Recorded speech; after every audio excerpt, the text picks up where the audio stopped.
Bizarre Brain Comics.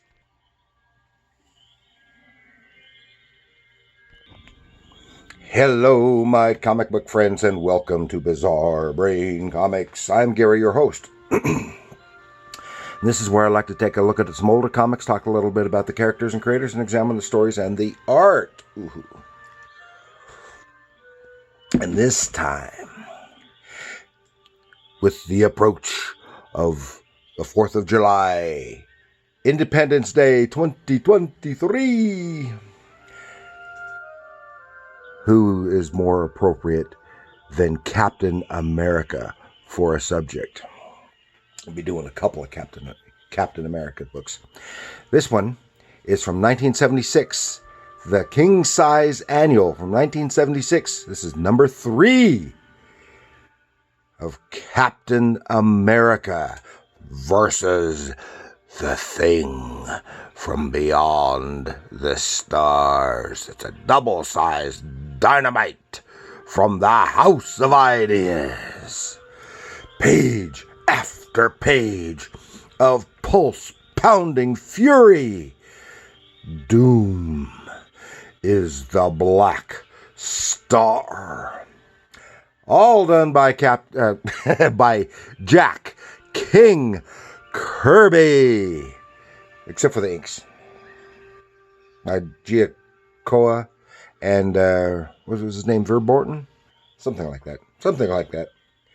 Did the inks, but everything else is all Jack Kirby, and this is Jack Kirby in his prime. Unfortunately, it's a fun story, but it is not by any means the best Kirby story. But it is better as far story-wise than the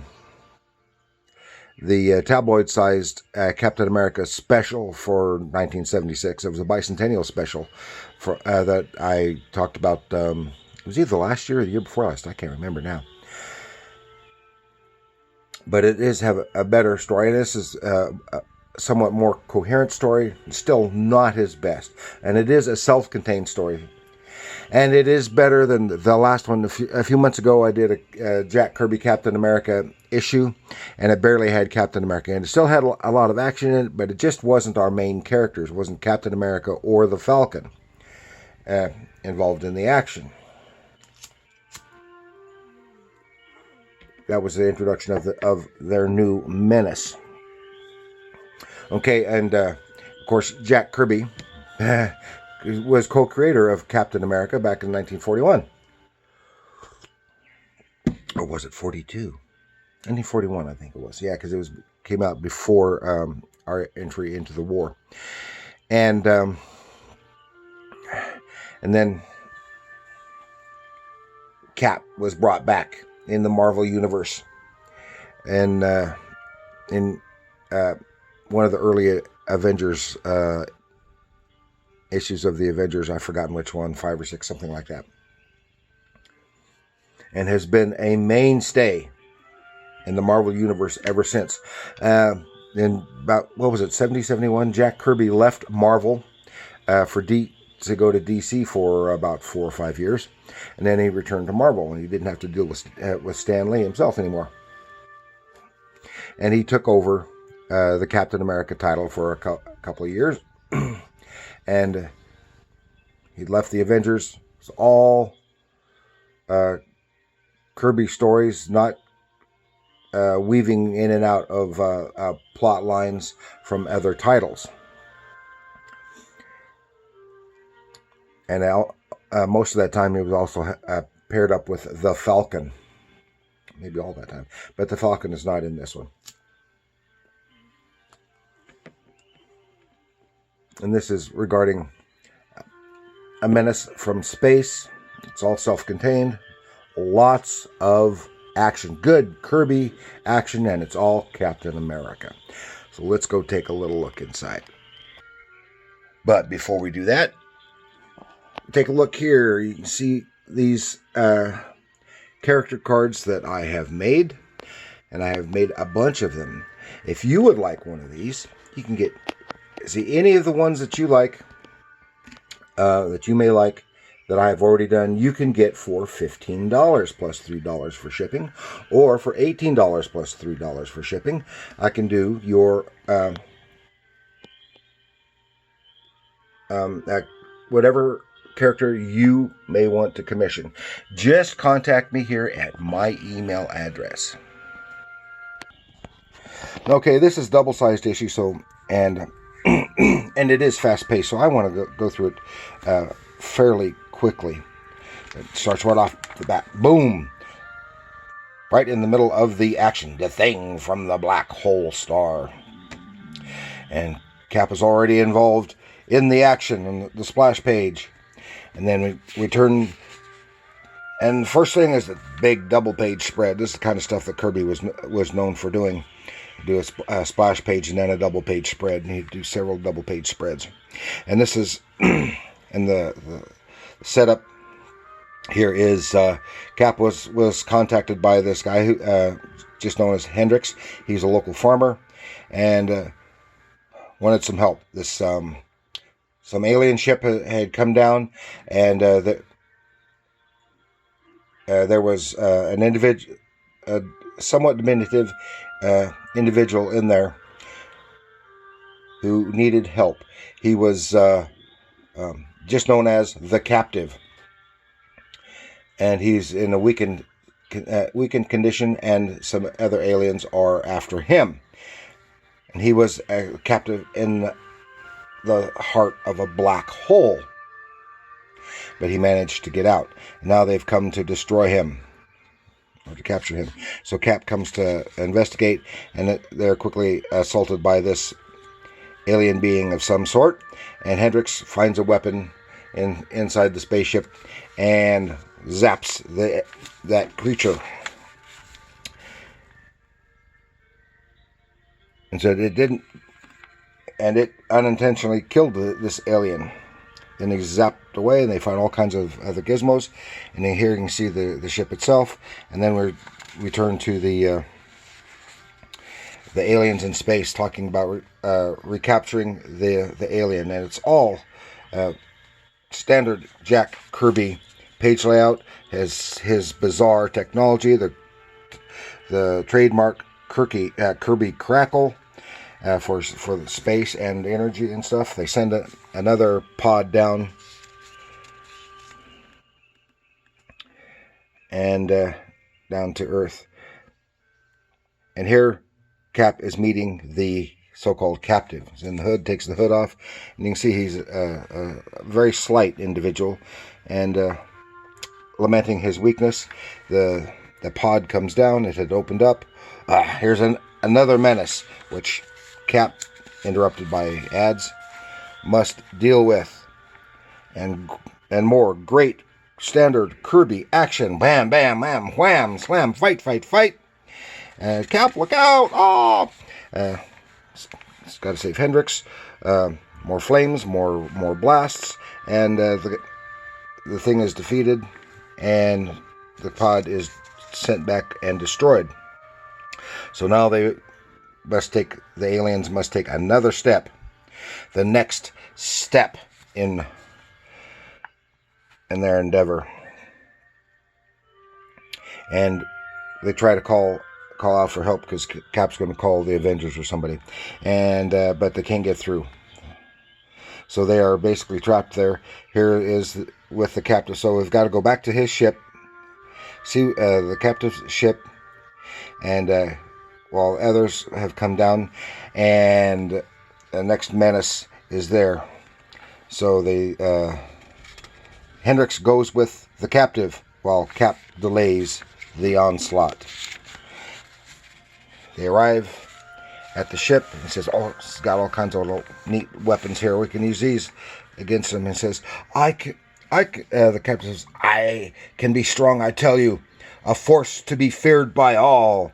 He says, "Here is this other gizmo." It says, "I was captive because I was feared.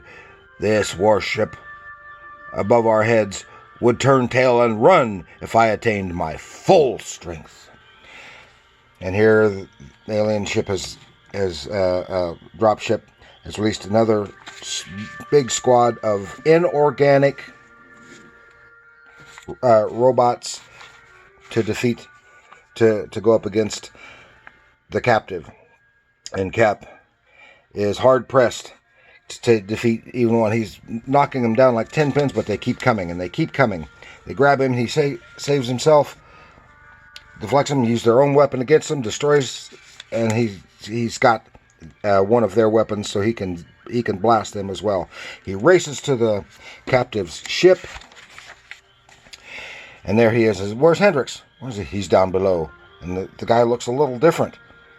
He gets down there, and he finds Hendrix is dead. He's just a dried, desiccated husk. You did this, and you can see the captive is considerably different. Yes, he has gained more power. He sucked the life force from Hendrix, killing him, and now he's going to do the same to Cap so that he can fight and defeat. And says, yes, he was the great menace. He was a great menace power, and he destroyed worlds, entire civilizations, to bring them under his thumb in the past. But he was eventually defeated because he can absorb the life force from anything organic. And you can see he keeps evolving, and here he gets more monstrous, larger, more bulkier, more powerful. And Cap is just barely able to keep him at bay, to keep him from sucking his own life force. Meanwhile, the inorganic androids have entered the ship, and they corner him. And then this time they and Cap are allies, fighting against the captive. But finally, they manage to subdue him, and he's able to be imprisoned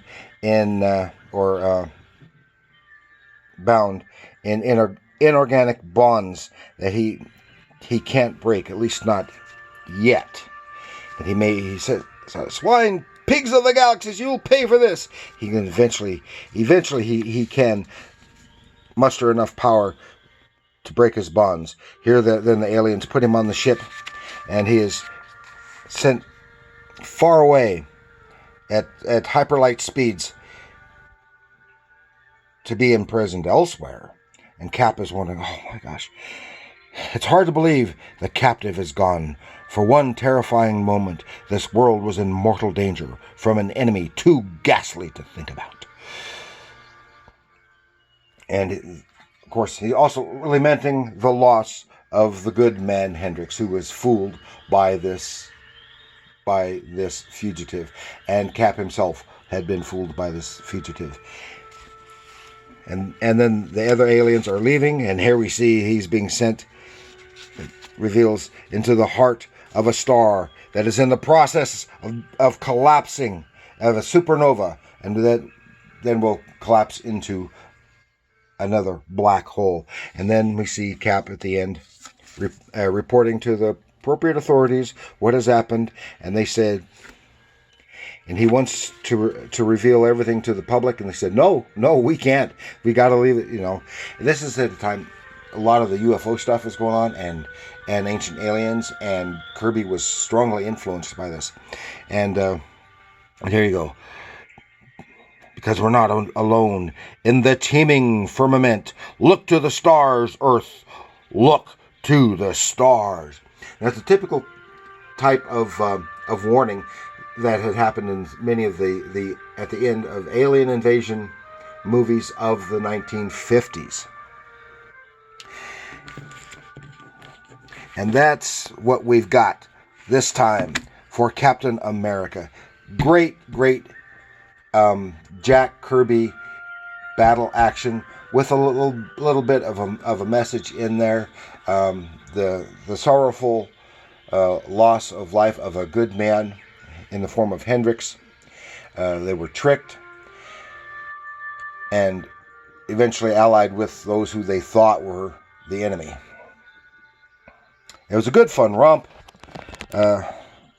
Must have taken Kirby a while, even for him, at his pace, with all the other work that he was doing at the same time. He was so fast, he could do several pages a day in pencils. And that's what I've got this time for Captain America and for Independence Day. And thank you for joining me. Please like, share, subscribe, and leave a comment. Do you like this period of Kirby's work? I think it's some of his best work in this time period. It's not the best writing, but it is some of the best and most fun reading and experiencing his work. Let me know what you think in the comments below. Have any questions for me? If you want any of my cards, let me know. And remember, comics are art.